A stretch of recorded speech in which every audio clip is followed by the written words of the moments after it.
Assalamualaikum warahmatullahi wabarakatuh. Saya Kayla Desni Gelia, izin mempresentasikan mengenai buku yang sudah saya baca yang berjudul Akidah Akhlak, yaitu Lemahnya Akidah Umat. Akidah dalam Islam sering disebut tauhid. Ajaran ketauhidan disebut monoteisme. Sejarahnya akidah Islam sudah ada sejak zamannya Nabi Adam. Akidah Islam sebagai ilmu tauhid yang muncul abad ketiga Hijriah bukanlah suatu hasil penemuan berdasarkan eksperimen, akan tetapi ia merupakan hasil panggilan para ulama dan isi yang tersirat dan tersurat dalam hadis dan Al-Quran. Keyakinan adanya Allah merupakan bagian dari hidup manusia yang mana selalu diikuti dengan percaya kepada rukun iman lainnya. Bila keimanan seseorang benar-benar tertanam jalan jiwanya, maka itu akan menjadi kekuatan bagi manusia, sehingga hatinya tidak akan mudah terkotori oleh akidah-akidah yang sudah tidak murni. Ada beberapa hal yang teman-teman bisa mengetahuinya, hal-hal yang merusak akidah. Yang pertama itu adalah syirik. Syirik adalah dosa yang tidak akan terampuni karena merupakan perbuatan yang menyekutukan Allah yang harus dihilangkan dari sifat manusia. Allah sangat murka kepada orang musyrik, sehingga apa saja yang mereka kerjakan Allah tidak akan memberikannya pahala. Seseorang yang mengaku Islam tapi ia enggan menyembah Allah dan menyekutukan Allah, dialah orang musyrik. Kita bisa menengok zaman dahulu orang Arab jahiliyah, mereka menyembah benda-benda mati seperti batu, ada juga pohon besar. Maka itu menganggap semuanya adalah Tuhan yang mampu memberikan pertolongan.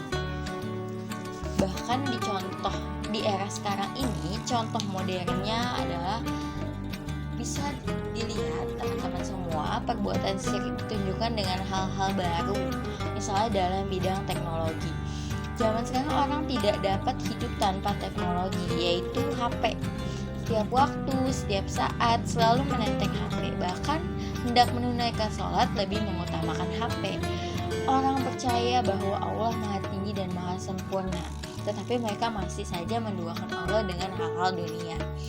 Di dalam hal Al-Quran yang termasuk syirik adalah berhakim pada taghut, memutuskan sesuatu perkara atau sengketa dengan hukum buatan manusia, bukan dengan Al-Quran dan hadis Rasulullah. Yang kedua ada memakai jimat. Jimat biasanya dipakai leher, tangan, ataupun sebagai ikat pinggang. Hal ini dilakukan dengan tujuan mendapat berkah dan keselamatan. Yang ketiga ada minta berkah pada benda mati. Benda yang digunakan berukuran besar, misalkan batu, pohon dengan sesaji dan meminta berkah. Bisa juga dalam gunung. Biasanya orang menyembah dengan sesajen di daerah gunung. Yang keempat ada bersumpah dengan selain Allah. Seperti hadis Nabi. Hadis dari Ibnu Umar, Rasulullah SAW bersabda, jangan kamu bersumpah dengan bapak-bapakmu dan barang siapa yang bersumpah dengan Allah, maka hendaklah dibenarkan. Barang siapa yang bersumpah dengan Allah, hendaknya kamu ridhoi, karena dialah yang punya, dan barang siapa yang tidak diridhoi, maka dia bukan dari Allah. Hal-hal yang merusak akidah. Yang kedua ada tahayul. Tahayul merupakan cerita-cerita bohong yang tidak masuk akal dihubungkan dengan akidah yang merupakan cerita-cerita dongeng-dongeng orang dahulu. Tahayul ada sejak zaman Neolitikum, yaitu bagi agama animis di zaman purba. Nenek moyang kita sebenarnya bertujuan baik untuk memberikan cerita-cerita kepada anak cucunya, terutama sebelum tidur, akan tetapi cerita itu membuat anak-anak menjadi kerdil atau bodoh karena tidak masuk akal. Misalkan masalah hari, kalau berpergian jangan hari Selasa atau hari Sabtu, sebab kedua hari itu adalah hari sial. Hal ini akan menjadikan seseorang takut berpergian di hari tersebut. Begitu juga dengan hal-hal lainnya. Dari cerita tersebut dapat merusak akidah dan dapat menghilangkan keimanan seseorang. Untuk menghilangkan penafsiran tersebut, sebagai manusia beriman harus teguh pada firman Allah dalam surat An-Nahl. Artinya sesungguhnya orang-orang yang mengadakan kebohongan ialah orang-orang yang tidak beriman terhadap ayat-ayat Allah dan mereka itu adalah seorang pendusta.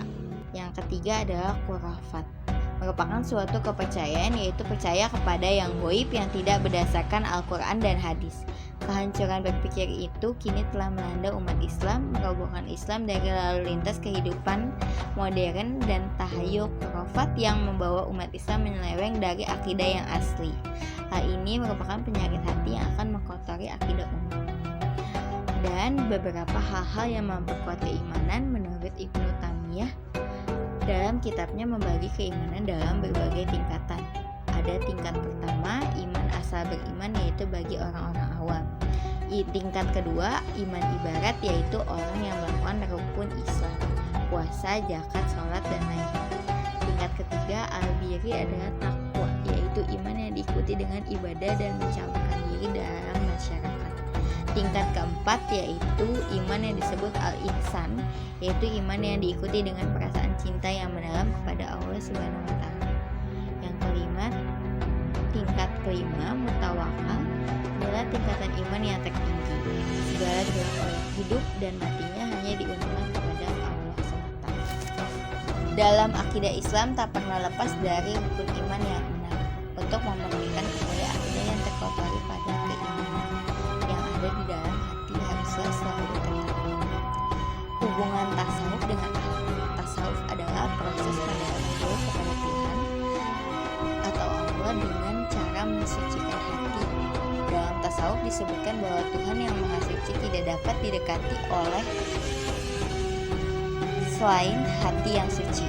Kalau akhlak yang menjelaskan mana nilai yang baik dan buruk, juga bagaimana mengubah akhlak buruk agar menjadi baik secara zahir, yakni dengan cara seperti keilmuan, keteladanan, dan kebiasaan. Aktualisasi akhlak dalam kehidupan. Akhlak terhadap Allah, mengagungkan Allah Subhanahu wa Ta'ala, banyak berzikir, banyak berdoa kepada Allah, bertawakal kepada Allah, dan berhusnuzon kepada Allah. Akhlak terhadap Rasulullah, yaitu mengikuti atau menjalankan sunnah Rasul, bersalawat kepada Rasul. Akhlak terhadap diri sendiri, sikap sabar, syukur, tawadu atau rendah hati. Dan akhlak terhadap sesama manusia, merajut persaudaraan, saling tolong menolong, suka memaafkan kesalahan orang lain, menepati janji. Akhlak terhadap sesama makhluk, yaitu berpikir, memanfaatkan alam, menjaga alam.